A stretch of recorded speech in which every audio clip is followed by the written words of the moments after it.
Payg'ambar sollallohu alayhi va sallam uyda o'tirgandilar. Bir tuya yugurib kelyapti. Tuya yugurayotganda payg'ambar sollallohu alayhi va sallam jonzotlarni ham tilini tushunardilar. Al-aman, al-aman deyapti. Tuya Rasulullohning mo'jizalari. Al-aman ya Rasululloh, al-aman. Omonlik ey Rasululloh, omonlik. Orqadan ularning egalari quvib kelyapti. Tuyani quvib kelyapti. Shunda payg'ambar sollallohu alayhi va sallam tuyani ushladilar, sahobalarga berdilar. Nima gap dedilar? Shunda tuyaning egalari aytdi, biz bu tuyani falon joydan falon pulga sotib olganmiz. Bu tuya bizniki, bizdan qochyapti. Shunda tuyadan so'radilar, sen nega bulardan qochyapsan? Seni xo'jayinlaring bu, sen noto'g'ri ish qilyapsan ekan. Nega qochyapsan deganda, ey Rasululloh sallallohu alayhi vasallam dedi. Men toki bular bir narsaga va'da bermagunicha men bular bilan bormayman, o'ldirsa meni o'ldiraversin. To bir narsaga va'da bermagunicha men bularning xizmatlarini qilmayman dedi. Tuya ya. Nima gap deganda, meni sotib olgan mahalla mana bular xufton namozini o'qimay yotadi. Xufton namozini o'qimaydi yoki kech yotadi. Keyin bomdodga turmaydi.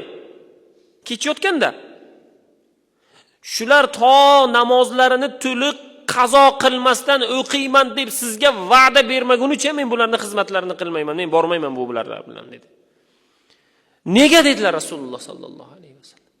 Bular bomdod bilan xuftonni qazo qilyapti, namozlarni qazo qilyapti. Men qo'rqamanki Alloh taolo bularni ustlariga bir balo yuborsa, o'sha joyda men ham kuyib ketaman. Shuning uchun men bulardan qochaman, men bormayman bular bilan dedi. Qarang. Endi birodar savol. Bir kunda o'zi nechta namozni qazo qilamiz biz? O'zi o'qiydiganimiz jumadan jumagacha-ku. O'sha ham nima?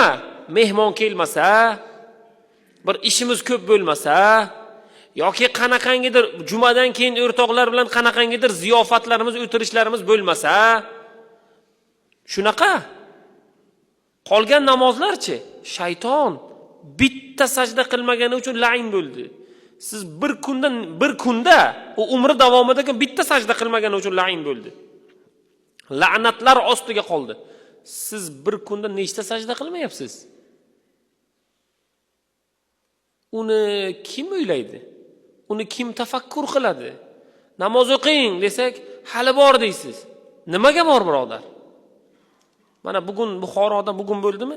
Bitta mashina metan balloni portlab ketdi. Qayerdan bilasiz? Egasi ichida bo'lsa o'lib ketardi masalan. Yoki kechadan oldingi kun Toshkentda qanaqangidir portlash bo'ldi. Qanaqangidir avtohalokatlar bo'lyapti bugun. Qanaqangidir holatlar bo'lyapti. Birodar, bu narsalar nega bo'lyapti? Inson bir tafakkur qilib olsin. O'sha joyda vafot etgan odamni, bu tabiiy ofat-ku. O'sha joyda biz o'tib ketayotgan bo'lsak ham bizga talofoti tegarmidi? Xo'p, ibodatlarimizga qanday javob beramiz keyin?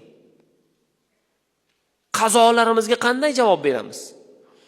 Nomahramni ko'rib internet tarmoqlarida o'tirganimiz uchun qanday javob beramiz? To'ylarda harom ichimliklar yozilgan dasturxonlarda shomlar aksar qazo bo'lyapti bugun. To'yga boradigan odamning shomi qazo. Kim turib mardlarcha men joy bormi yo men masjidga borib shomni o'qib kelaman deydi. O'qimaydi. Kelin kuyovdan tortib to mehmonlarni aksarigacha, ko'pigacha qazo bo'lyapti bugun. Bo'lyapti. Holat shunday. Hech kim demayapti-ku. Alloh taolo ham namozni o'qimaylik, ham u joyda nomahramlar, ham shariatni buzish, ya'ni Alloh qilma degan ishlarni bugun qilyapmiz.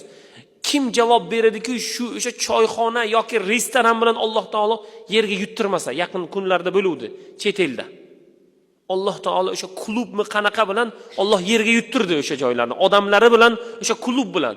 Shunaqa holat bo'lmaydi deb kim javob beradi? Allohdan qo'rqaylik. Alloh taolo bizlarni nega azoblamayapti bugun? Chunki oramizda yosh bolalar bor. Soqoliga oq tushgan mo'ysafetlar bor. Alloh o'shani hurmatidan bizga imkon berib turibdi. Shu imkon borida bugun o'zimizni o'nglab olishligimiz, Alloh taolodan fazilat so'rashligimiz va inshaalloh qo'ldan kelgancha shar'iy, diniy, dunyoviy amallarni boyitib olmoqligimiz kerak bugun. Bugun ijtimoiy tarmoqlar odobini gapiryapmiz. Bugun ijtimoiy tarmoqlar aslida insonni foydasi uchun ishlash kerak. Bugun zararga ishlayapti. Nega? Bugun odamlarni ijtimoiy tarmoq bilan sharmanda qilishlik holatlari. Uni moliga, joniga, obro'yiga zarar keltirishlik. Payg'ambar sollallohu alayhi va sallam bizga uni o'rgatmadilar. Kimdir chiqadi, qanaqangidir mahsulotni yomonlab chiqadi. Kimdir chiqadi, yaxshilab chiqadi. Kimdir menga tijorat bo'lsin deb, savdo sotiq bo'lsin deb qanaqangidir shar'iy qoidani buzadi. Payg'ambarimizdan keyingi zamonlarda olimlar, avliyolar do'koniga bitta odam bir narsani savdolashsa, savdolashib, narxini kelishib, endi narsani olaman deyotganlarda, mana shu narsa qo'shnimni ham do'koniga bor. Siz borib o'shandan oling. U aytadiki, yo'q, nega? Bu narsa sizga bormi? Bormi endi? Sizdan olaman desa, yo'q. Ertalab men bitta sotuvdim. Sherigim sotmagan. Siz borib mana shu narxda u ham beradi. Ikkovimiz bir joyda olamiz. Siz borib uni do'konidan savdo qiling, deydi. Kim deydi unaqa hozir? Ikkovi bitta joydan oladi, birga borib oladi, do'koni yonma-yon, xaridor kelsa uniki yomon, meniki yaxshi deydi. Sizniki qaysi yomon, qaysi yaxshi desa, yaxshilab qarang, farqi bor, siz tushunmaysiz deydi. Ikkovi birga borib olgan, bir joydan olgan, narxi bir xil olgan, bitta odamdan olgan.